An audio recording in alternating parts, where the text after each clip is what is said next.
सो hey guys, कैसे हैं? स्वागत आपका बट टेक्नोलॉजी में। तो जैसे कि अपने पास है मर्सिडीज़ का सी क्लास C200 और गाड़ी में प्रॉब्लम ये है कि इसमें पिकअप बिल्कुल नहीं है और काफ़ी वाइब्रेशन करती है। तो जो कस्टमर और ड्राइवर का जो कंप्लेन है कि गाड़ी 30-40 के ऊपर भागती नहीं है, तो मैं इसको डायग्नोस किया, चेक किया। तो इसमें कैसा ना, एक सिलेंडर काम नहीं करता। जैसे कि ये 4 सिलेंडर गाड़ी है, इसमें एक सिलेंडर काम नहीं करता, 3 सिलेंडर पे ये गाड़ी चलती है। तो जाहिर सी बात, अगर 4 सिलेंडर गाड़ी 3 सिलेंडर पे चलेगी तो पिकअप तो बिल्कुल ही नहीं आएगा। ना ही टॉर्क बनेगा, ना ही पावर बनेगा, ना ही फिर परफॉर्मेंस मिलेगा। तो ये चीज़ को हम देखेंगे क्या प्रॉब्लम है और क्या क्या इसमें है, क्या क्या अपन डायग्नोस करेंगे, क्या क्या चेंज करेंगे। जो भी है ये वीडियो मैं A to Z बताऊँगा। तो चैनल पे अगर आप अभी नए हैं तो चैनल को सब्सक्राइब करना, बेल आइकन घंटी ज़रूर दबाना, ताकि मेरा हर एक लेटेस्ट अपडेट वीडियो पहुँचता रहे। तो चलो करता हूँ वीडियो को स्टार्ट। ये मर्सिडीज़ का 204 है, सी क्लास 200 और पेट्रोल है, CGI है, 271 इंजन इसमें। तो ये गाड़ी में प्रॉब्लम ये है, कस्टमर का कंप्लेन ये है गाड़ी में पिकअप नहीं है और गाड़ी ना वाइब्रेशन करती है, ऐसा हिलता है, मिसिंग करती है। तो ये चीज़ को हम चेक करेंगे। तो करते हैं गाड़ी को स्टार्ट। तो आप देख सकते हैं गाड़ी स्टार्ट है और यहाँ पे चेक इंजन लाइट शो कर रहा है। ये देखो, ये लाइट आ रहा है और गाड़ी ना काफ़ी हिल रही है। ये देखो, ये मतलब गाड़ी हिल रही तो अपना मोबाइल भी हिल रहा है, हाथ भी हिल रहा है। ये देखो, क्या मालूम वीडियो मालूम पड़ता है कि नहीं मालूम पड़ता। ये देखो, तो एक एग्जांपल मैं इसे मोबाइल रखता हूँ स्टीयरिंग पे। ये देखो, ये देखो, मतलब काफ़ी ज़्यादा मिसिंग है। और ये कैसा, मतलब इंजन ना अनबैलेंस हो रहा है। तो हो कैसा, ज़्यादा कितना भी होगा ना मोबाइल में नहीं मालूम पड़ेगा। हाँ, क्योंकि मोबाइल अपन पकड़े हुए रहते हैं, एक कंफर्ट उसमें। तो चलो मैं बोनट खोलता हूँ और देखता हूँ इसमें प्रॉब्लम किधर क्या है, और मैं कोशिश करता हूँ बाहर से भी दिखाने की जो ये वाइब्रेशन करता है। तो गाड़ी को मैं रखा हूँ स्टार्ट और चलो निकलते हैं बाहर। तो आप देख सकते हैं अपना गाड़ी स्टार्ट हो और जो इंजन है ना वो कांप रहा है, हिल रहा है। तो एयर फिल्टर साइड आप देख सकते हैं।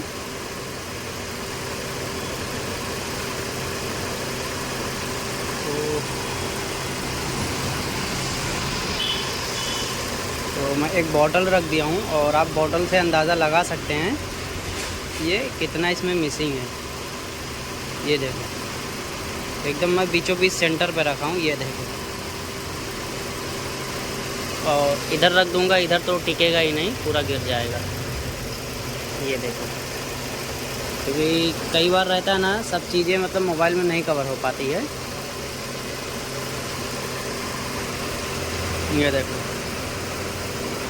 काफ़ी मिसिंग है। तो इसके लिए सबसे पहले तो मैं स्कैन करूंगा और स्कैन करके चेक करता हूँ इसमें फॉल्ट कोड क्या बन रहा है और क्या आ रहा है। तो जैसे कि मैं स्कैनर लगा दिया हूँ और इसको सिस्टम करते हैं, करते हैं ओके।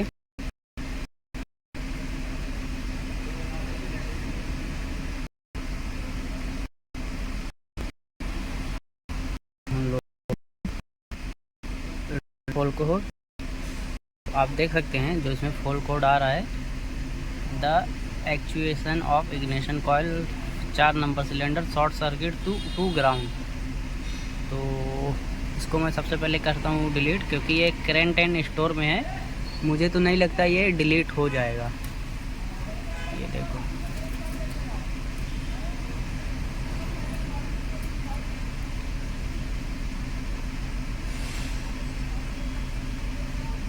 तो ये डिलीटिंग हो रहा है। हाँ, 1 मिनट, फेल हो गया। Read fault code, mobile engine control module ignition on.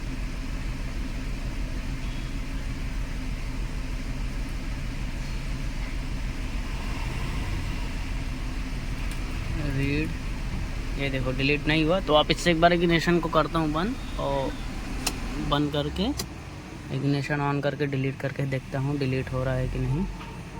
Fault code तो अभी है ही, मारते हैं clear, fault code complete. Read fall code. तो अभी आप देख सकते हैं नो फॉल कोड। तो मैं वापस से गाड़ी को करता हूँ स्टार्ट, और स्टार्ट करने के बाद देखते हैं फॉल कोड आ रहा है कि नहीं। तो अभी आप देख सकते हैं यहाँ पे चेक इंजन लाइट भी चला गया है, लेकिन वो जो मिसिंग वाइब्रेशन है ना वो आ रहा है। तो मैं थोड़ा एक्सीलेरेशन करता हूँ।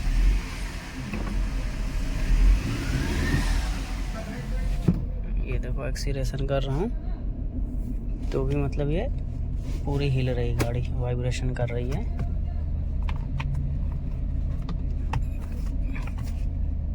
तो रीड फॉल कोड करते हैं। ये देखो ये जो फॉल कोड है वापस से आ गया। तो ये 4 नंबर इग्निशन कॉइल का बता रहा है। तो चलो 4 नंबर का इग्निशन कॉइल चेक करते हैं, अल्टी पल्टी करते हैं और फिर देखते हैं प्रॉब्लम किधर है, क्या है। क्योंकि जो इसका फॉल कोड है ना वो डिलीट नहीं हो रहा है, हो जाता है वापस से आ जाता है। तो ऐसा नहीं होना चाहिए, ये प्रॉब्लम है करके तो आ रहा है। तो चलो गाड़ी को करते हैं बंद और खोलते हैं इसका इग्निशन कॉइल, फिर करते हैं चेकिंग। तो निकालते हैं सबसे पहले इसका कवर और फिर पलटी करते हैं इसके इग्निशन कॉइल को और खोलते हैं साथ ही साथ इसका। इसीलिए प्रॉब्लम हो रहा था ना। हाँ हाँ। तो जब मैंने उसको 1 घंटे ऐसे छोड़ दिया तो सब बराबर हो गया, और तो कुछ प्रॉब्लम नहीं होगी। नहीं और कुछ नहीं, अभी नहीं आ रहा है ना, अभी नहीं आ रहा। आप तो अभी जो इसका इग्निशन कॉइल है 1 नंबर का 4 में करेंगे और 4 नंबर का जो है वो 1 नंबर में करेंगे।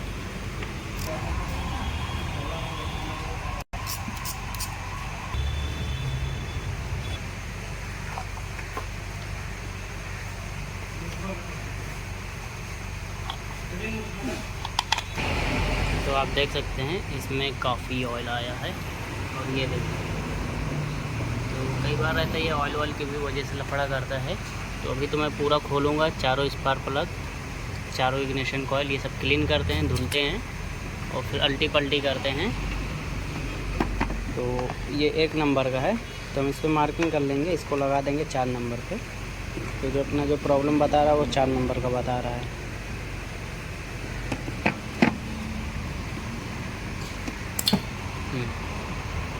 चल अभी पलक भी खोल ले और देखते हैं।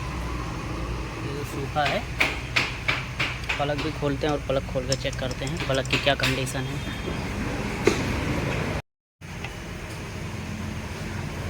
तो अभी आप देख सकते हैं ठंडा है। तो पलक में तो ऐसा कोई लफड़ा नहीं है, पलक ओके है। तो एक बार मैं ना सब प्लग को साफ़ करता हूँ और साफ़ करने के बाद लगाते हैं, क्योंकि ऑयल भी है, कई बार रहता है ऑयल की वजह से भी लफड़ा करता है। लेकिन ऑयल जो है वो 1 नंबर में है, प्रॉब्लम अपना 4 नंबर का बता रहा है। और ये जो प्लग है ओरिजिनल मर्सिडीज़ का है। तो चल पहले ऑयल साफ़ कर ले फिर पलटी कर। तो अभी आप देख सकते हैं दोनों प्लग मैं क्लीन कर लिया हूँ, 1 और 4 नंबर को। तो अभी अल्टी पल्टी करते हैं और अल्टी पल्टी लगा के फिटिंग करते हैं, और फिटिंग करने के बाद स्टार्ट करते हैं और देखते हैं कि अपना प्रॉब्लम क्या है, किस में है, कॉइल में है या प्लग में है या फिर ईसीएम में है या फिर सिलेंडर हेड में है, वो सब मालूम पड़ जाएगा। तो ये प्लग को टाइट करके ले लेते हैं।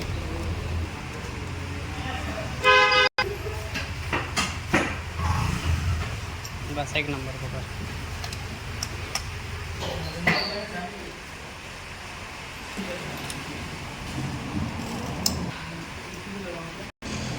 तो ये जो कॉइल था ये अपन 1 नंबर से खोले थे, इसको क्लीन करके इसको 4 नंबर में लगाएंगे, और 4 नंबर वाला जो है वो 1 नंबर में लगाएंगे। क्योंकि 4 नंबर वाला जो है वो एकदम सूखा था, ये 1 नंबर वाले में थोड़ा ऑयल था। तो ये ऑयल से कुछ लेना देना नहीं, ये टाइफाइड का और पाइपिंग लीक होती है तो ये ऑयल जाता है। और ऑयल कैसा स्पार्क प्लग के ऊपर रहता है, वो इंजन में नहीं उतरता है, तो ऊपर ही ऊपर है। इसको क्लीन करके ले लेते हैं फिर लगाते हैं।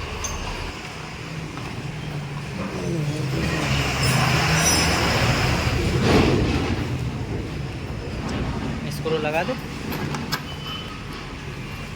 चल स्क्रू भी लगा दे। तो आप देख सकते हैं ये 4 स्क्रू इसके लंबे लंबे, लगा दे। तो अभी अपना हो गया, फिटिंग हो गया। अब करते हैं गाड़ी को स्टार्ट, फिर देखते हैं। तो हो गया फाइनली, चलो चलते हैं गाड़ी में।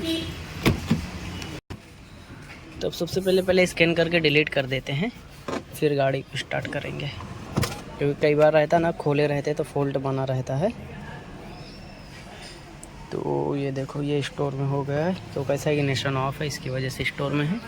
इग्निशन को ऑन करते हैं और इसको करते हैं delete, yes, okay, read no fault code.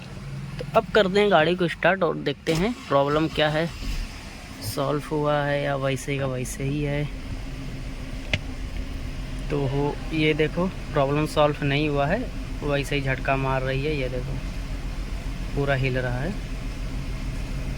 तो वापस से मैं स्कैन करके देखता हूँ, ये रीड करके कि क्या फॉल्ट कोड है।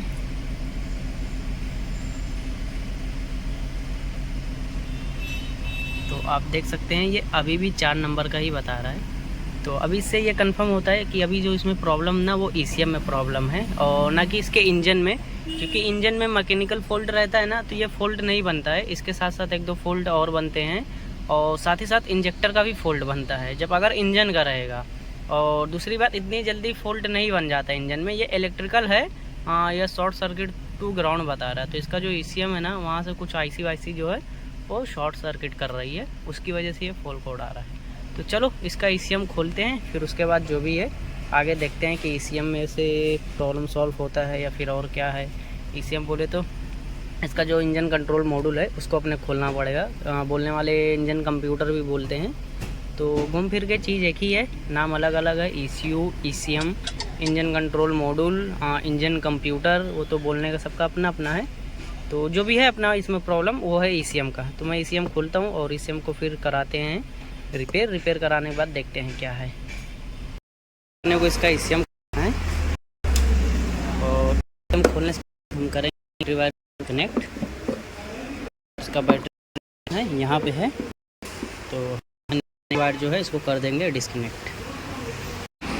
तो जैसे कि बैटरी वायर को मैं डिस्कनेक्ट कर दिया हूँ और जो इसका ECM है, हम ECM को निकालेंगे। कुछ इस तरीके से पेश रहता है। ये रहा इसका ECM।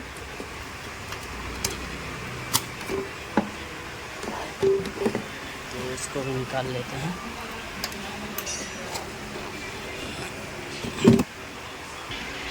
तो आप देख सकते हैं इसका ECM मैं निकाल के ले लिया हूँ।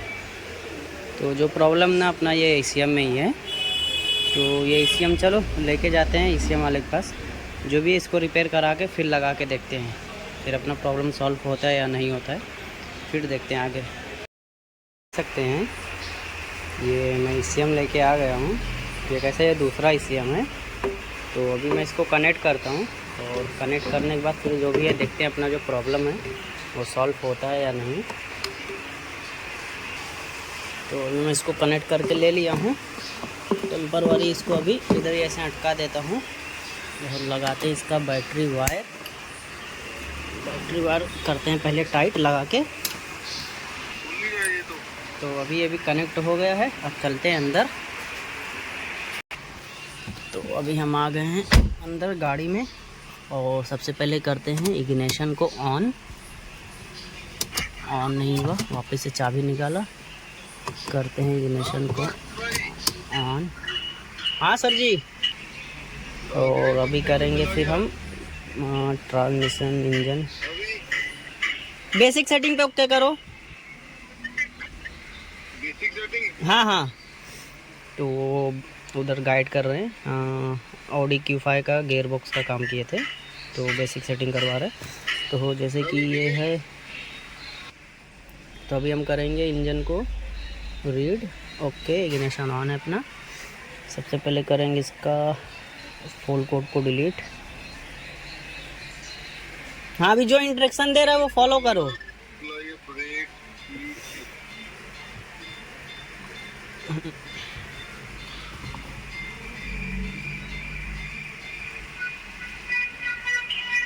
तो ये थोड़ा टाइम लेगा।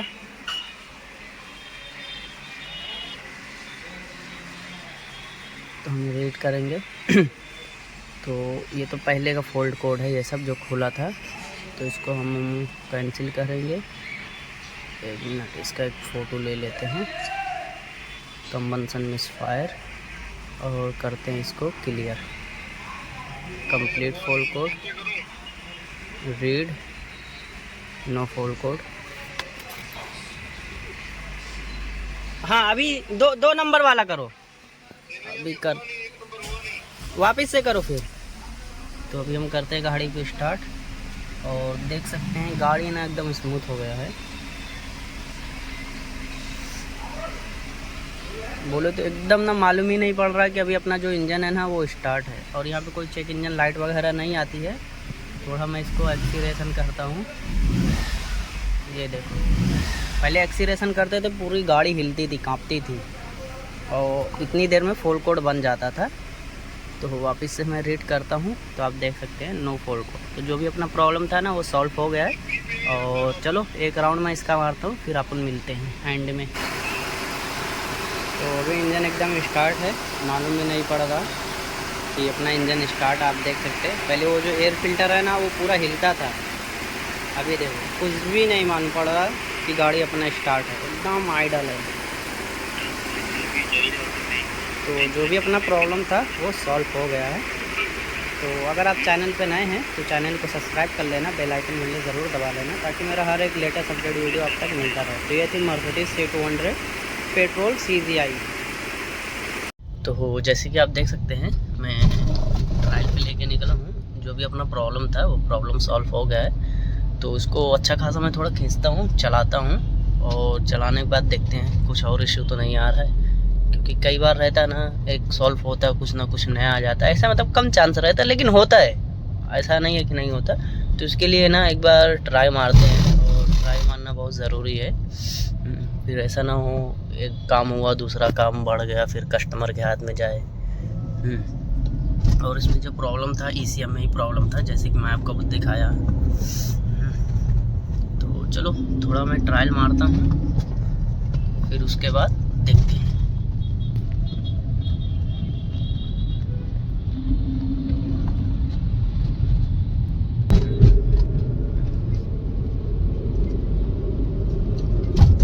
फाइनल लाइन है करके ना 5-6 किलोमीटर मैं कंटिन्यू चला चुका हूँ और आप देख सकते हैं क्लस्टर मीटर पे कोई चेक लाइट वगैरह नहीं आई। तो जो भी अपना प्रॉब्लम था वो सॉल्व हो गया है। तो आई होप वीडियो पसंद आया होगा। तो चैनल को सब्सक्राइब करना, बेल आइकन घंटी ज़रूर दबाना ताकि मेरा हर एक लेटेस्ट अपडेट वीडियो आप तक पहुँचते रहे। और ज़रूरत पड़े तो अपने दोस्तों के साथ भी शेयर करना। तो ये थी मर्सिडीज CGI पेट्रोल इंजन। तो मिलते हैं नेक्स्ट वीडियो में नए टॉपिक के साथ।